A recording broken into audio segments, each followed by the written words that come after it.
So without further ado, Abigail, you can start your presentation, please. Thank you very much, Abraham. I'll just share my slides.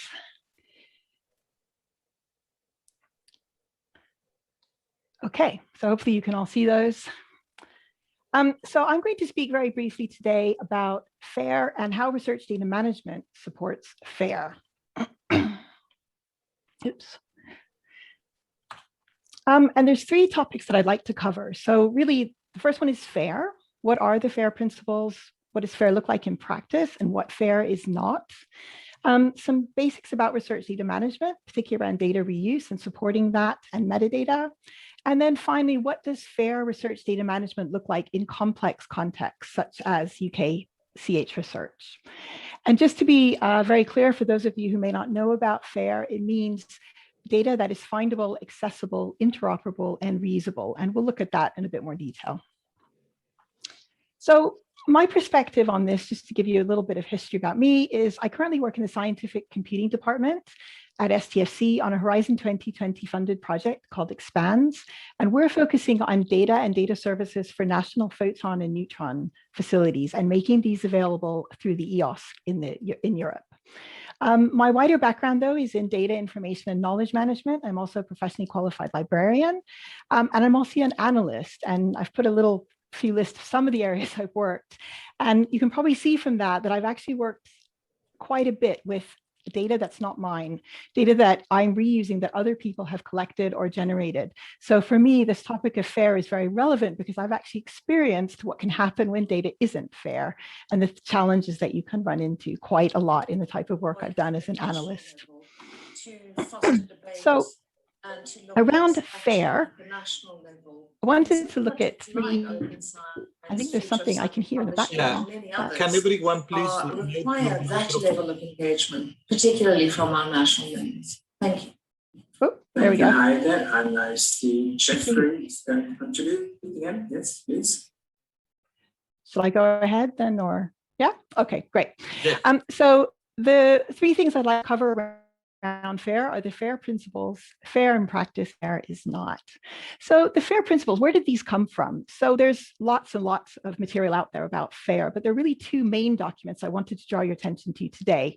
One was from 2016, where we were introduced basically formally to the FAIR principles, and that's a very important document. And the other one is something called the FAIR Action Plan, which was put out by the European Commission after working group in 2018. And this is really about how do we turn, as it says, FAIR into reality? How do we implement FAIR in practice in our research ecosystem? So I'm not expecting you to read all of these, but these are the FAIR guiding principles that come from that first report that I highlighted from 2016. And you can see that they divide into findable, accessible, interoperable, and reusable. And they're numbered, they're very specific. And it's quite important that these guiding principles are meant for humans and for machines. So when we look at A1, I don't know if you can see that, it talks about metadata and data being retrievable by their identifier. This means for humans and machines to be able to do that. And that's a really important thing because it's an indication of how we're moving away from this kind of analog way of doing research into a much more digital way where maybe machines are talking to other machines and humans aren't even involved in that directly. And that's a really important aspect of FAIR. So I pulled out some of the key words, the key ideas and components from those principles, just put them here on the slide. So if you just take a look at those for a moment, we'll come back to this slide in the second section on research data management. But you can see some of these things probably do relate to research data management. You can get that sense even now. So the second report, the 2018 one, this one is about defining FAIR, implementing it, and embedding and sustaining it. And it produced 27 recommendations. So again, I'm not expecting you to read these, but the ones above the line are the priority recommendations, the sort of gray black line in the middle of the screen there. And the ones below are the supporting recommendations.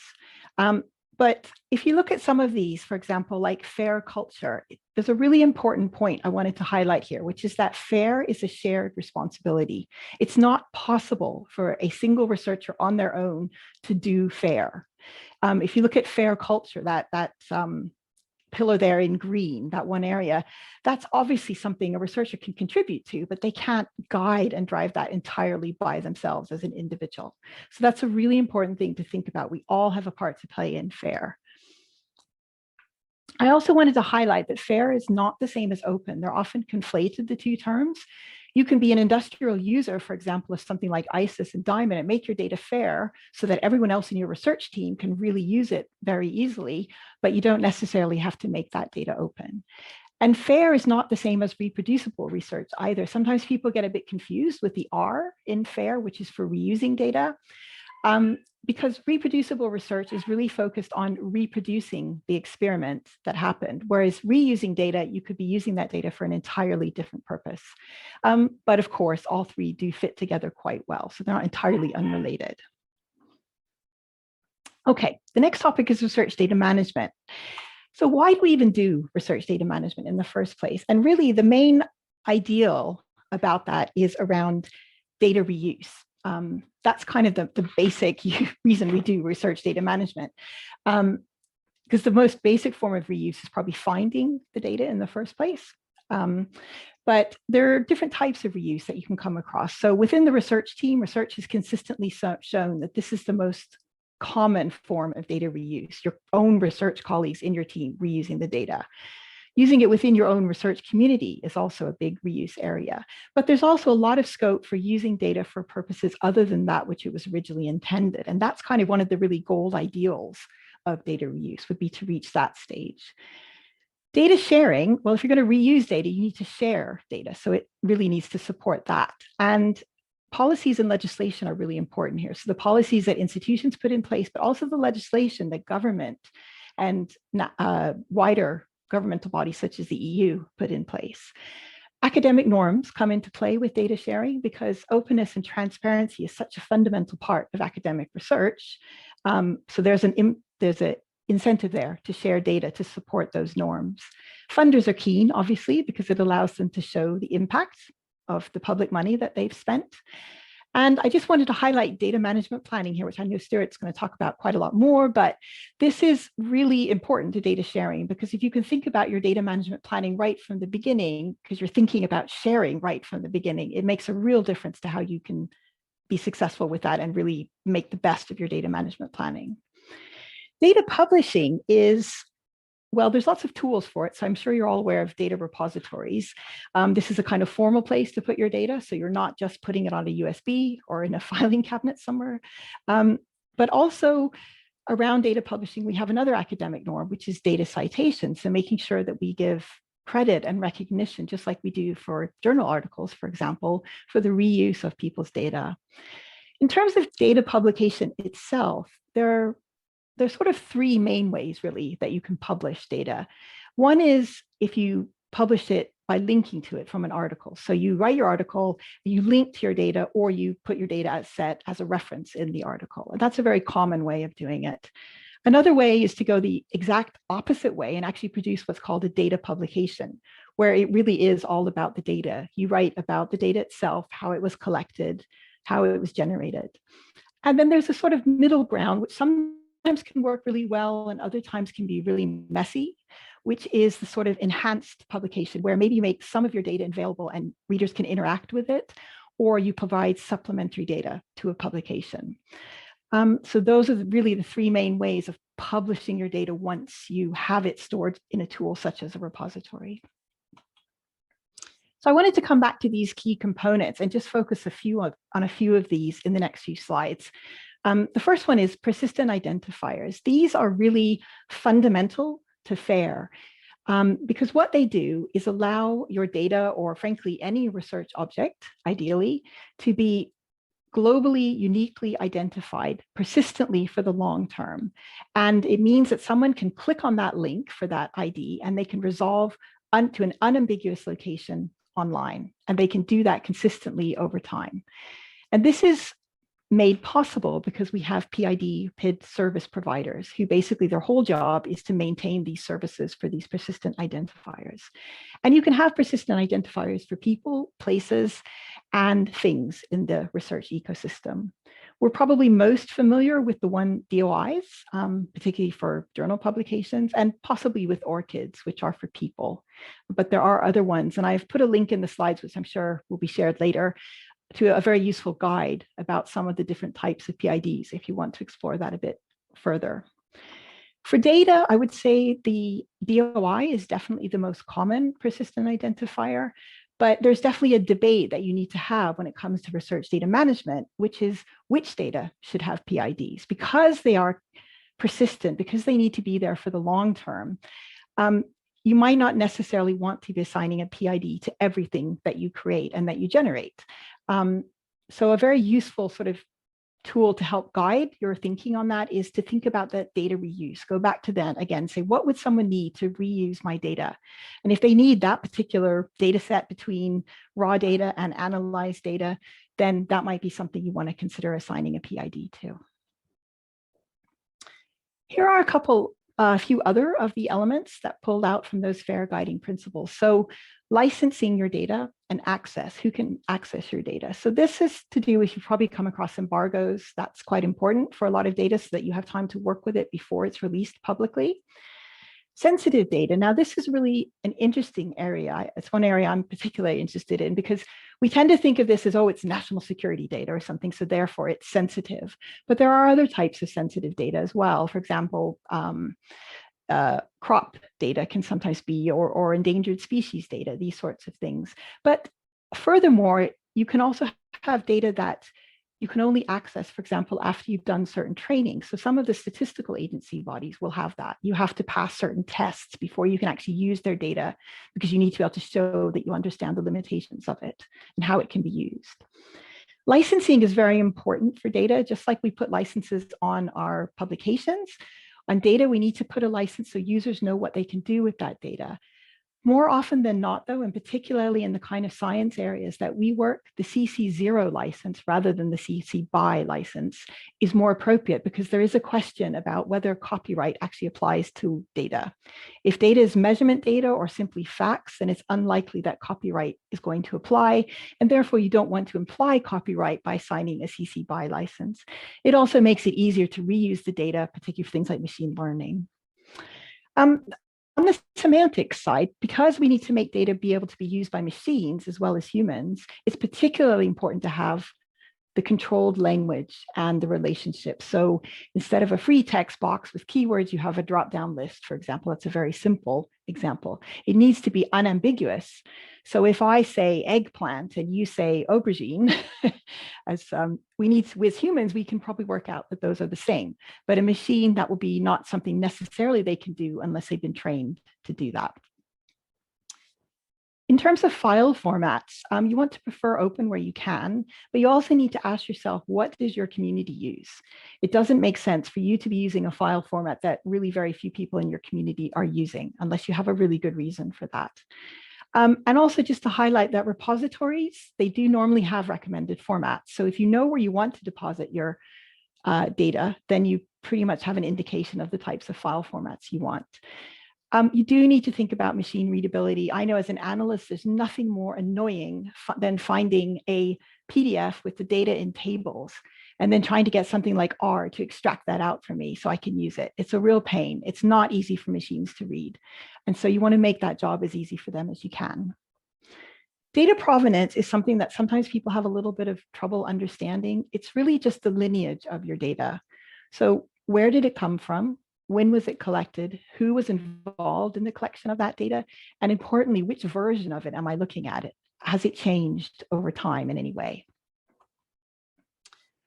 So metadata is one of the key, probably after PIDs, metadata is one of the most key things for FAIR.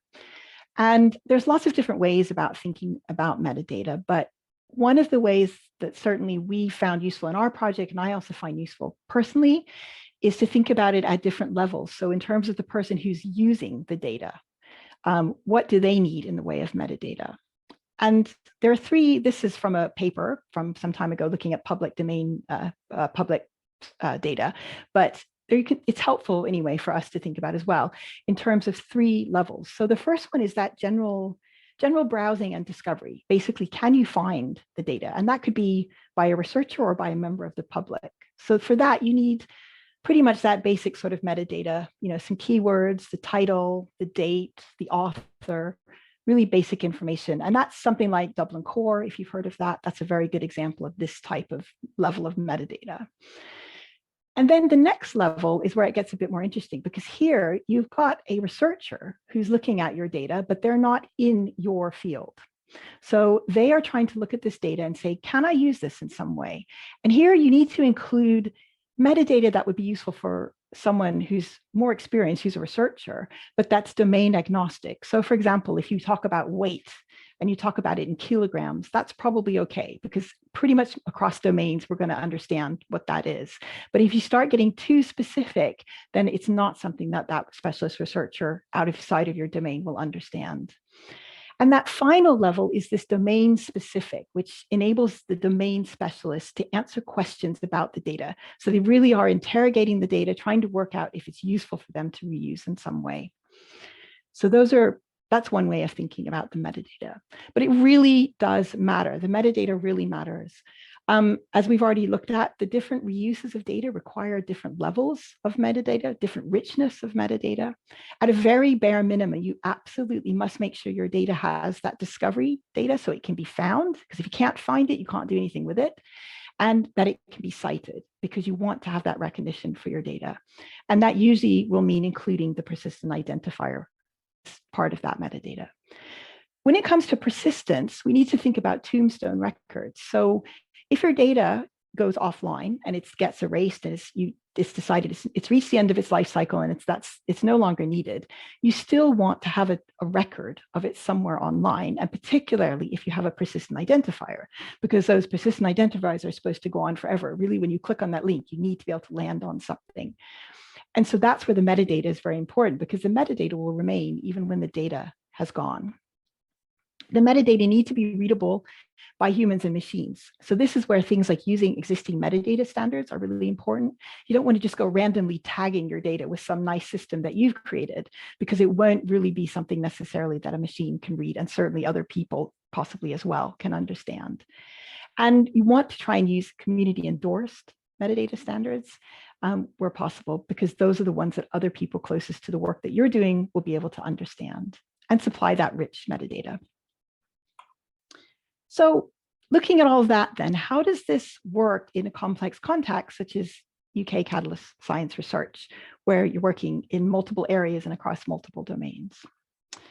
So what are complex contexts? So they can be many things, but often this is research that's geographically distributed. So it's undertaken in many different places across different venues using varied research infrastructure. So I know from speaking with Abraham that, for example, the scientists will use ISIS at Diamond and CLF and different facilities. So that's going to produce some challenges. The research is probably going to involve lots of separate experiments, which are then brought together. They possibly occur over a longer period of time, possibly even several years. And often the researchers are playing this external role. So they go to Diamond, they work there, but they're really heavily reliant on someone else's technology and the policies and practices that other people have in place. And they don't have necessarily the same say in that they would if they were staff. And finally, in complex contexts, you do tend to be dealing with cross or multidisciplinary research domains. And all of these points have implications for fair research data management. This is an example from Alejandra, who's going to be speaking later, which is the metadata that's available in the photon and neutron experimental life cycle. So this is one experiment at a photon or neutron source. And if you look on the outside of the circle, you have the stages that go from proposal to experiment to data storage to the research output of that life cycle. And then in the center, you have the systems, some of the systems that are involved in storing that metadata. But in the middle, you have some of the metadata that's available. And this just should give you an example of that there is a lot to capture if you really want to encourage data reuse. It's very complex, and this is just one experiment. Now, if you're doing the multiple experiments, you can imagine it gets more and more complex as you go along. So there's some additional considerations that you need to think about. So one is, if you're using these different research infrastructures, what are the links between them? This is really important for your data integration. The semantics and the community standards, which I raised before, what are they for catalytic science? Do you have a community standard? Do you have multiple community standards? Think about those sorts of questions. Data management planning. So if you're doing visits, you might need to facilities, you might need to do data management planning for that visit, but you'll probably also need to do data management planning for your whole project. So you need to do this data management planning at different levels and make sure you keep it active and update it as you go along so that you have a record of that metadata as much as possible. Consider your classes of data. So on the left there, I've put some examples from photon and neutron science. It's not just about the raw data and the analyzed data. There's lots of other types of data that you might need to make data fair. Use persistent identifiers and linking, and make sure you cover all of the letters in FAIR. We sometimes forget about the I and the R, for example. And I've put a link there to a FAIRware tool, which is a very straightforward and simple tool, but useful for researchers to just make sure they're covering all of those letters. And finally, don't forget that you do have a lot of expert research data management help and advice available, for example, at STFC in the library in the computing department, and do take advantage of that. I'm sure at universities as well, there is that available. That's all I had. Thank you.